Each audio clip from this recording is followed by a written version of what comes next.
Hi friends, welcome back to Sushila Kulal kitchen.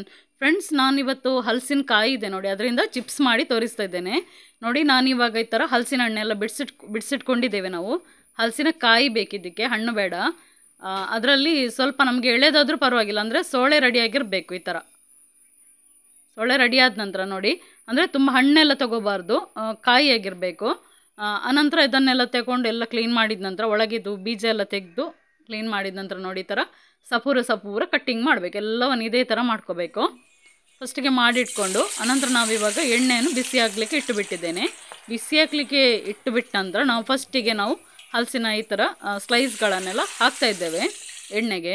ಬಿಟ್ಟ ನಂತರ ನೋಡಿ, ಫುಲ್ಲು ನೊರೆ ಬರ್ತದೆ. ಆ ನೊರೆ ಎಲ್ಲ ಕಮ್ಮಿ ಆಗಬೇಕು. ಫಸ್ಟಿಗೆ ನಾವು ಒಂದು ಸ್ವಲ್ಪ ಹೊತ್ತು ಫಾಸ್ಟಲ್ಲಿಟ್ಟು ಬೇಯಿಸ್ಕೋಬೇಕು. ಅನಂತರ ಸ್ವಲ್ಪ ಲೈಟ್ ಫ್ರೈ ಆದ ನಂತರ ನಾವು ಅದನ್ನು ಸ್ವಲ್ಪ ಒಂದು 1 ಮಿನಿಟ್ ಸ್ಲೋಲ್ಲಿಟ್ಟು ಫ್ರೈ ಮಾಡ್ಕೋಬೇಕು. ಅನಂತರ ಮತ್ತೆ ಫಾಸ್ಟ್ ಮಾಡಿ ನೋಡಿ, ನಾವು ಈ ಥರ ಗೋಲ್ಡನ್ ಬ್ರೌನ್ ಕಲರ್ ಬರುವಷ್ಟು ತನಕ ಫ್ರೈ ಮಾಡ್ಕೋಬೇಕು. ಆವಾಗ ನಿಮಗೆ ಕ್ರಂಚಿ ಬಂದಿರುತ್ತೆ ಆಲ್ರೆಡಿ.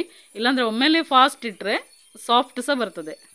ಮತ್ತು ಹಲಸಿನ ಹಣ್ಣು ಏನು ಗೊತ್ತದ, ನಾವಿವಾಗ ಹಣ್ಣಿನಿಂದ ಬಿಡಿಸಿಡ್ತೇವೆ ನೋಡಿ, ಅದೇ ದಿನ ಮಾಡ್ಕೋಬೇಕು. ಮರುದಿನ ಇಟ್ಟು ಮಾಡೋದೆಲ್ಲ ಮಾಡಬೇಡಿ, ಯಾಕಂದರೆ ಅದು ಕ್ರಂಚಿ ಬರೋದಿಲ್ಲ, ಸಾಫ್ಟ್ ಬರುತ್ತೆ. ನಾವು ಅದನ್ನು ಬಿಡಿಸಿಟ್ಟು ಮರುದಿನ ಫ್ರಿಜ್ಜಲ್ಲಿಟ್ಟು ಮರುದಿನ ಮಾಡ್ತೇವೆ ಅಂದರೆ ಅದು ಸ್ವಲ್ಪ ಸಾಫ್ಟ್ ಬರ್ತದೆ. ಫ್ರೆಶ್ ನಾವು ಯಾವಾಗ ತೆಗೆದು ಕ್ಲೀನ್ ಮಾಡಿ ಅವಾಗವಾಗನೇ ಮಾಡ್ಕೋಬೇಕಾಗತ್ತೆ. ಹಾಗೆ ಮಾಡಿದರೆ ನಿಮಗೆ ಚಿಪ್ಸ್ ಕರೆಕ್ಟಾಗಿ ಕ್ರಂಚಿ ಬರ್ತದೆ ಒಳ್ಳೆ. ಇಲ್ಲಾಂದರೆ ಮರುದಿನ ಮಾಡಿದರೆ ಸಾಫ್ಟ್ ಆಗಿರುತ್ತೆ ನೋಡಿ. ಈ ಥರ ಮಾಡಿ ಹಲಸಿನ ಚಿಪ್ಸ್ ರೆಡಿಯಾಗಿರುತ್ತೆ. ಮತ್ತು ಲಾಸ್ಟಿಗೆ ನಾವೆಲ್ಲ ಫ್ರೈ ಆದ ನಂತರ ಫೈನಲ್ ಆಗಿ ಉಪ್ಪು ಹಾಕ್ಕೊಳ್ತಾ ಇದ್ದೇವೆ. ಬೇಕಂದರೆ ಮೆಣಸಿನ ಪುಡಿ ಬೇಕಂದರೆ ಹಾಕ್ಕೊಳ್ಳಿ, ನಾನು ಇವಾಗ ಹಾಕ್ತಾಯಿಲ್ಲ.